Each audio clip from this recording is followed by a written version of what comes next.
Well, they finally did it. Florida State rallies for a 36-26 come-from-behind, nail-biting, thrilling victory over Samford. Yep. The Samford Bulldogs had a lead, 13-0 lead right off the bat, midway through the first quarter. Their quarterback, Devlin Hodges, was just tearing apart Florida State's defense. Florida State made some adjustments, kind of settled down a little bit defensively in the second half, and then the offense made a couple plays, and then Levante Taylor seals the deal with an interception return for a touchdown right after Trey McKitty had caught the touchdown pass that gave FSU its first lead of the game and first lead of the season. Yeah. Wasn't a convincing win for the Noles, but at least they got on the winning track. Willie Taggart described it as a good win. Great team win. Great is what team, he said. Great team win for the Noles. I think what he meant by that is a lot of people contributed to make it a great team win. And I'll be honest, that's probably the most exciting game I've seen in this stadium. I would say that. You have the choke of the Doak, maybe. That's a big one. I mean, there's a lot of them. Some of the Miami games were really exciting. But that's right up there. I'd say the Notre Dame-Florida State game from a few years ago. 2018 Florida State Samford, though, is yeah, that's going to be right up there. That's an instant classic. Look, man, I don't know. They avoided an embarrassing loss. A humiliating loss is what I wrote in my story. Well, it was would have been humiliating. Yeah, whatever whatever word you want to use. But was it still embarrassing? That's kind of what my column's going to be about, because it's a win, which is awesome, but it still felt it still felt embarrassing that in the fourth quarter you're trailing an FCS team. A good FCS team, granted, and that kid was Brett Favre for 3 quarters, but still an FCS team. Yeah, and I think the thing about this game was throughout the second half, Florida State had chances to put the game away, to take the lead, and they just kept finding ways. Well, to take the lead, maybe not put the game away. At least you figure if you get the lead, though, you're probably going to pull away. And just one mistake after another. And I think that's the frustrating thing. One of the many frustrating things for fans after this game is all the mistakes you saw in the first game, 5 turnovers, special teams miscues, block punt, return for touchdown. This game, there weren't as many drastic mistakes. They didn't turn the ball over as much, but so many self-inflicted wounds. The penalties that erase big plays, blown coverages, just so many mistakes.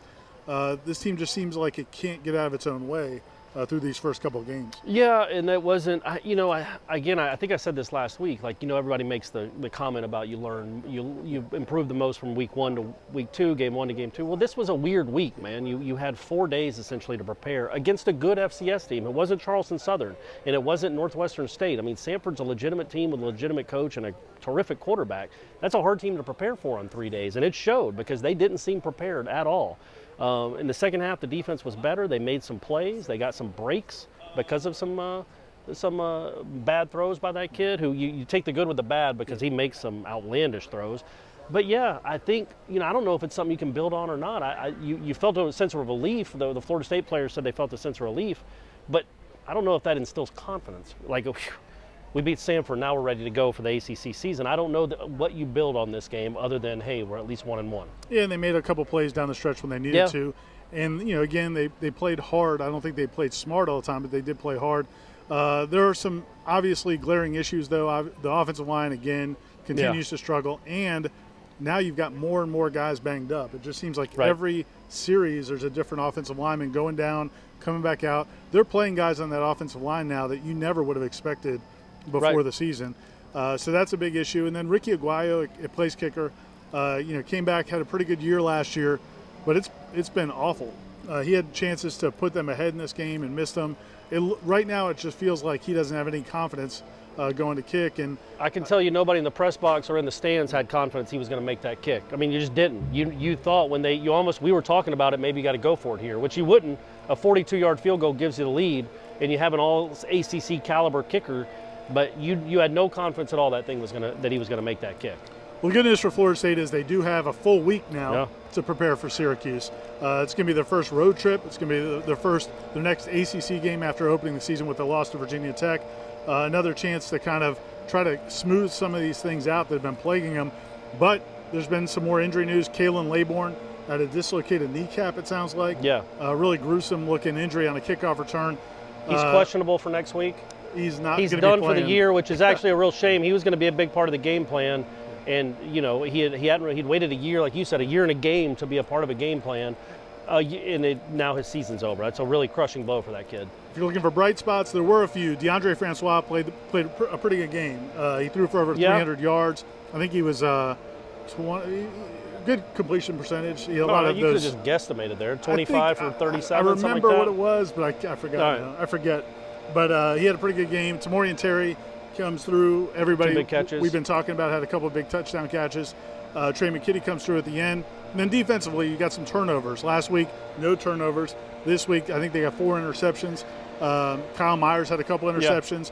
They started to come up with some big plays, and that's going to be important. And I thought something that was telling, and then we'll wrap it up. You know, I saw Willie walking with Levante Taylor off the field, and he was asked about it. And I thought, man, it looks like Taylor's crying. I wonder if he's that happy.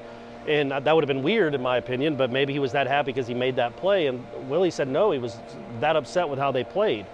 And, you know, that's telling to me. I think all these guys think they're a really good football team. I think they all think they still might do great things here. Yet they were trailing an FCS team with 2 minutes to go in the game or 4 minutes to go in the game or whatever it was. It is good. I mean, I will say this. Tamorian Terry and Trey McKitty made plays on a stage when they hadn't really had a chance before. And, you know, George Campbell, who's been here forever, drops a touchdown pass. Nyquan Murray drops a pass down by the end zone that would have been a huge play. Maybe the younger guys, you start depending on them more. Maybe let them grow and say, all right, you older guys, sorry, we're going to have to go in a different direction or use these younger guys more. And also props to everyone who braved the torrential weather delay that we had. That was really scary that you guys were sitting in the stadium when it was partly cloudy and we had to wait an hour and a half to play. So I'll get home at 3 a.m. I mean, there were a lot of clouds, though. There were a lot of clouds, and I know there was lightning somewhere in Florida. So when that's happening, obviously you got to delay the game as long as possible. If you get a Quit chance, wrapping us up, Aslan. This is gold.